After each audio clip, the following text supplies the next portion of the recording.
Hello दोस्तों, welcome to cherry aspirants. तो जैसा कि आप जानते हैं कि झारखंड संयुक्त प्रवेश प्रतियोगिता परीक्षा संसद यानी JCECB Jharkhand combined entrance competitive examination द्वारा जो झारखंड का बीएड एंट्रेंस एग्ज़ाम का जो नोटिफिकेशन है वो जारी हो चुका है। यह नोटिफिकेशन 26/4/2022 को जारी हुआ और ये नोटिफिकेशन उन बच्चों के लिए है जो 2022-24 सेशन में बीएड करना चाहते हैं, जिन्होंने पीजी या फिर यूजी कर रखा है यानी ग्रेजुएशन या फिर पोस्ट ग्रेजुएशन कर रखा है और वो बीएड करना चाहते हैं, उनके लिए है। तो मैं आपको बता दूं कि ये जो बीएड एंट्रेंस एग्ज़ाम का जो नियम है वो 2019 से शुरू हुआ दोस्तों, और 19 में पहला एग्ज़ाम हुआ था बीएड एंट्रेंस एग्ज़ाम, और उसके रैंक के आधार पर, मेरिट लिस्ट के आधार पर, आपका जो स्कोर कार्ड है उसके आधार पर इस पर अलग अलग कॉलेज में अलॉटमेंट हुआ और वहाँ से लोग बीएड किए।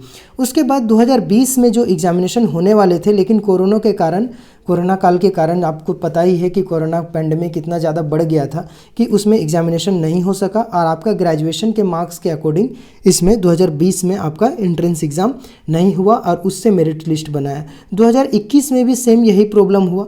21 सेशन वाले को भी, 21-23 सेशन वाले को भी किसी तरह का कोई भी एग्ज़ाम नहीं लिया गया, बस फॉर्म भरा के और जो ग्रेजुएशन के मार्क्स के आधार पर इसका जो है वो सीट अलॉट कर दिया गया, जिससे बहुत सारे बच्चे क्या रहे, आपका वंचित रह गए। और बहुत सारे ऐसे बच्चे थे जो 60% या 70% मार्क्स लाने के बावजूद एक अच्छा स्कोर कार्ड ला सकते हैं, एग्ज़ाम देकर अपना मार्क्स ला सकते हैं, लेकिन किसी तरह से वो मेरिट लिस्ट में अच्छे नंबर नहीं ला सके, अच्छे रैंक नहीं ला सके और उनका एग्ज़ाम नहीं होने के कारण अच्छा रैंक नहीं आ पाया, जिससे के कारण वो बीएड करने से चूक गए। दोस्तों, सबसे पहले हम लोग एलिजिबिलिटी के बारे में बात करेंगे कि झारखंड से बीएड करने के लिए क्या क्या एलिजिबिलिटी होनी चाहिए। जो ग्रेजुएशन कर रखे हैं या ग्रेजुएशन टेक्निकल में किए हुए हैं यानी इंजीनियरिंग बैकग्राउंड से जुड़े हुए हैं, उनके लिए क्या दिक्कत हो सकती है, क्या नहीं हो सकती, वो एंट्रेंस एग्ज़ाम का फॉर्म भर सकते हैं कि नहीं भर सकते हैं, उसके बारे में चर्चा करेंगे। उसके बाद आवेदन प्रक्रिया के बारे में चर्चा करेंगे कि इसका जो प्रोसेस क्या है, किस तरह से आप फॉर्म फिलअप कर सकते हैं। फिर इसके बाद हम लोग ये चर्चा करेंगे कि परीक्षा कैसे होगी, ऑनलाइन मोड पर होगा कि ऑफलाइन मोड पर होगा। फिर इसके बाद हम लोग परीक्षा शुल्क के बारे में बात करेंगे कि कितने पैसे किस कैटेगरी के लोगों को लगेंगे एप्लीकेशन फ़ीस के तौर पर। उसके बाद हम लोग उसके सिलेबस के बारे में थोड़ा सा जानेंगे और उसके बाद हम लोग और भी जो एसेंशियल चीज़ें हैं, जो ज़रूरी बातें हैं, उनको गौर करेंगे, उसके बारे में जानेंगे। मैं उम्मीद करता हूँ कि यह पूरा वीडियो देखने के बाद आपको एंट्रेंस एग्ज़ाम को लेकर, बीएड एंट्रेंस, झारखंड का जो बीएड एंट्रेंस एग्ज़ाम को लेकर किसी भी तरह का कोई भी कन्फ्यूज़न, कोई भी दुविधा नहीं रहेगा। और मैं उम्मीद करता हूं कि आइए आपको वीडियो काफ़ी अच्छा, सहज और समझ आएगा। तो चलिए शुरू करते हैं।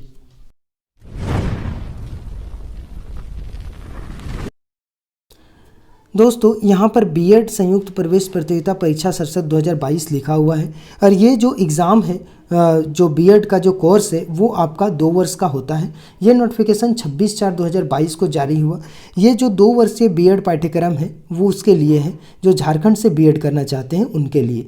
इसमें आरक्षण किस तरह से मिलेंगे, तो आरक्षण की बात अगर की जाए तो झारखंड के जिससे जो बिलोंग करते हैं, यहाँ पर लिखा हुआ है, आप देखिए कि झारखंड राज्य स्थित विश्वविद्यालय से उत्तीर्ण अभ्यर्थी हेतु कुल सीटों का 85% आरक्षित होंगे और शेष 15% सीटें खुली रहेंगी।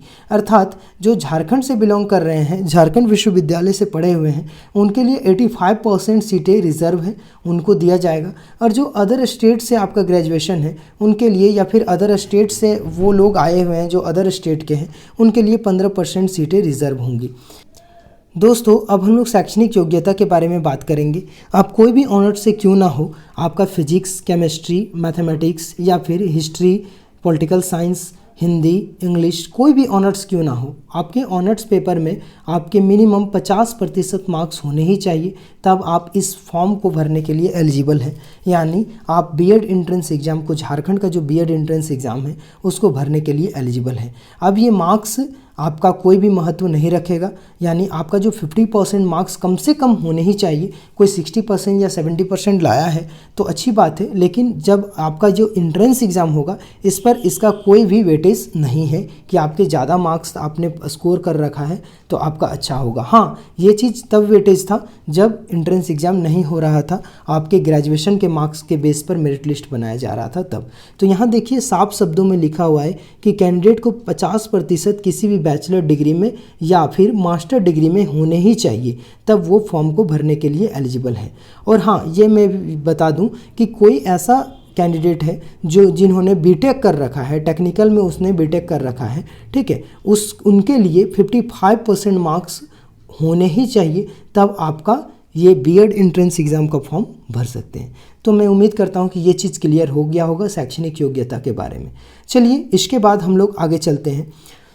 तो ये आवेदन प्रक्रिया के बारे में। तो आवेदन प्रक्रिया सिंपल है, आप JCECB के साइट में जाएंगे और उसके बाद आप ऑनलाइन करेंगे वहाँ से, जो कि वहाँ लिखा होगा online BEd combined entrance competitive examination, उस बटन को क्लिक करेंगे और फिर वहाँ से जैसा दिशा निर्देश है उसके अकॉर्डिंग फॉलो करके आप एंट्रेंस एग्ज़ाम का फॉर्म फिल कर सकते हैं। मैं एक ज़रूरी बात यहाँ पर बता दूँ कि आपका जो एग्जामिनेशन फॉर्म का भरने का डेट है वो 30 अप्रैल से शुरू हो रहा है और आपका ये डेट 15 मई तक लास्ट है। तो मैं कहता हूँ कि कम से कम आप 15 मई से पहले यानी 13-12 के आसपास आप फॉर्म को भर लें, और जितना अच्छा है जल्दी भर सके तो अच्छी बात है, कोई दिक्कत नहीं होना चाहिए। लास्ट डेट में भरने से क्या होता है, थोड़ा सा हो सकता है आप भूल जाएं या किसी भी तरह से दिक्कत हो जाए, तो फिर आपका जो बीएड करने का जो उम्मीद है उस पर पानी फिर सकता है। तो आप थोड़ा सा पहले भर लें, ये आपके लिए ज़्यादा अच्छा रहेगा। इसके जस्ट आगे हम लोग बात करेंगे कि क्या जो कैटेगरी से बिलोंग करते हैं उसके लिए कुछ प्राथमिकता होगी क्या। तो हाँ, मैं आपको बता दूं, जो झारखंड के हैं और जो जनरल से बिलोंग करते हैं उनके लिए आप नॉर्मली वो जनरल पर फाइट करेंगे, और जो झारखंड के हैं और वो BC1 या फिर BC2 कैटेगरी से बिलोंग करते हैं उनके लिए जो BC1 और BC2 का जो सीट रिज़र्व होता है उस पर आपको ज़रूर आपका वेटेज होगा और उसके से रिलेटेड आपको सीट आवंटित किया जाएगा। हाँ, इसके साथ साथ ये भी है कि ST SC के सीट अलग से रिज़र्व होते हैं, तो उस सीट पर कोई भी जनरल फाइट नहीं कर सकते। और अगर आपका ST SC का जो सर्टिफिकेट है वो है तो अच्छी बात है, आप उसको अपलोड करें और अपना वहाँ पर जो कैटेगरी है वो उसको मेंशन करें, ताकि आपको कैटेगरी का जो बेनिफिट है वो आपको अच्छे से मिले।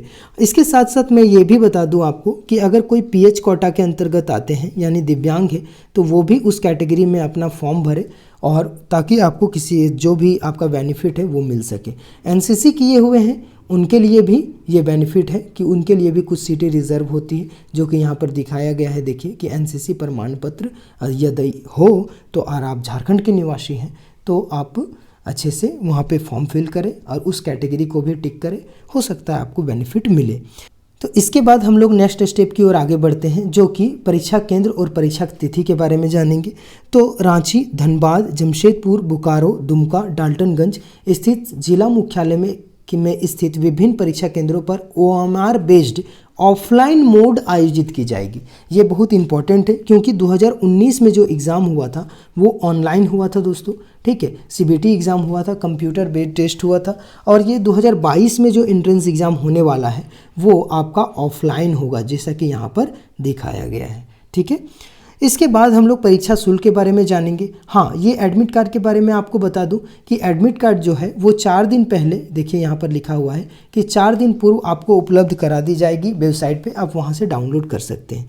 इन सब चीज़ों के बारे में मैं इस वीडियो में बताता रहूँगा। और हाँ, इससे रिलेटेड बीएड एंट्रेंस एग्ज़ाम से रिलेटेड बहुत सारे वीडियोज़ हैं, सरकारी कॉलेज से रिलेटेड बहुत सारे वीडियोज़ यहाँ पर हैं, आप उसके चैनल के प्लेलिस्ट में जाकर देख सकते हैं। और वीडियोज़ में जाके नीचे स्क्रॉल करेंगे तो आपको जो गवर्नमेंट बीएड कॉलेज है उसके बारे में पूरी तरह से सारी जानकारियाँ दी हुई है, तो आप देख सकते हैं वहाँ जाके।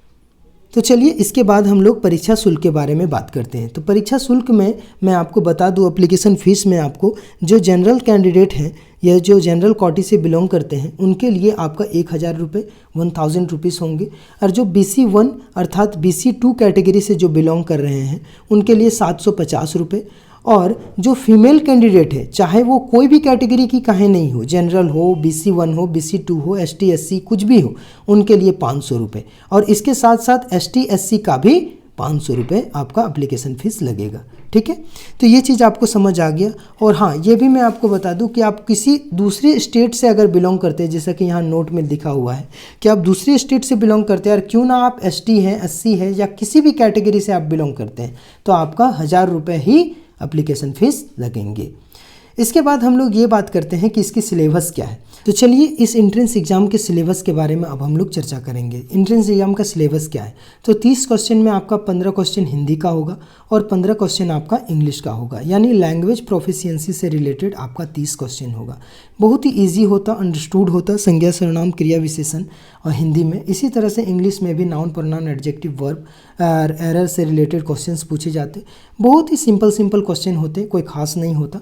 आराम से आप इसमें मार्किंग कर सकते हैं, मार्क्स अच्छा गेन कर सकते हैं। तो ये अच्छा सेक्शन है आपका लैंग्वेज से रिलेटेड क्वेश्चन का। इसके बाद जो है दोस्तों वो 30 क्वेश्चन के बाद आपका ये क्वेश्चन जो 40 क्वेश्चन है वो चाइल्ड पेडागोगी से रिलेटेड यानी टीचिंग एप्टीट्यूड से रिलेटेड होगा, जिसमें से 40 क्वेश्चन सेलेक्ट होंगे, यानी 40 क्वेश्चन आपके रहेंगे। उसमें से क्या क्या पूछा जाएगा? ये चाइल्ड पेडागोगी क्या होता है? तो अगर आप बच्चे को पढ़ा रहे हैं तो आप किस तरह रिएक्ट करेंगे उसके साथ, और वो बच्चा अगर होमवर्क नहीं बना के लाया तो उसके साथ कैसा बर्ताव करना चाहिए, कैसा नहीं करना चाहिए, होमवर्क देना अच्छी बात है या गलत बात है, इससे रिलेटेड बहुत सारे क्वेश्चंस पूछे जाते हैं। आप पढ़ाई के दौरान किन किन विधियों का उपयोग करेंगे, कैसा कैसा बात करेंगे, पेरेंट्स से रिलेटेड क्या क्या सलाह देंगे, तो इस तरह से रिलेटेड बहुत सारे टीचिंग एप्टीट्यूड से रिलेटेड क्वेश्चंस होते हैं। यानी कुल मिला के आपको पढ़ाने को लेकर अगर बच्चे को अगर पढ़ाया जा रहा है तो उसमें किन किन चीज़ों को ख्याल रखेंगे उससे रिलेटेड क्वेश्चंस होते हैं। जैसा कि यहाँ पर लिखा भी हुआ है, आप देखें कि टीचिंग इंटरेस्ट ऑफ टीचिंग के बारे में, लीडरशिप के बारे में, लीडरशिप क्वालिटीज़ के बारे में, ग्रुप मैनेजमेंट के बारे में, इमोशंस के बारे में, उससे रिलेटेड क्वेश्चंस पूछे जाते हैं। कोई खास क्वेश्चन नहीं रहता, अंडरस्टूड रहता है। अगर कोई ध्यान से पढ़े तो आराम से इसका जवाब दे सकता है, कोई खास नहीं रहता। ये आपका 40 क्वेश्चन रहेगा। अब आते हैं रीजनिंग के पार्ट में। तो जिस तरह से हर एक कॉम्पिटिटिव एग्जामिनेशन का रीजनिंग होता उसी तरह इसमें भी रीजनिंग होता। फ़र्क बस इतना होता कि इसमें इतना हार्ड नहीं होता, क्योंकि बीएड का है तो रीजनिंग इतना हार्ड पूछ के उसका कोई फ़ायदा है नहीं, तो इसीलिए हार्ड क्वेश्चन नहीं होता रीजनिंग में, एकदम ईजी होता, ठीक ठाक होते हैं, मिसिंग नंबर्स होते हैं, ठीक है। और उसके बाद ऑड वन होते हैं, अरेंजमेंट, सेंटेंस एंड अरेंजमेंट होते हैं, बहुत सारा चीज़ होता है, सेंटेंस स्टेटमेंट एंड कंक्लूजन होता है, साइलो पूछा जाता है, ठीक है, लॉजिकल कुछ प्रॉब्लम्स होंगे, इस तरह से रिलेटेड कुछ क्वेश्चंस रहेंगे।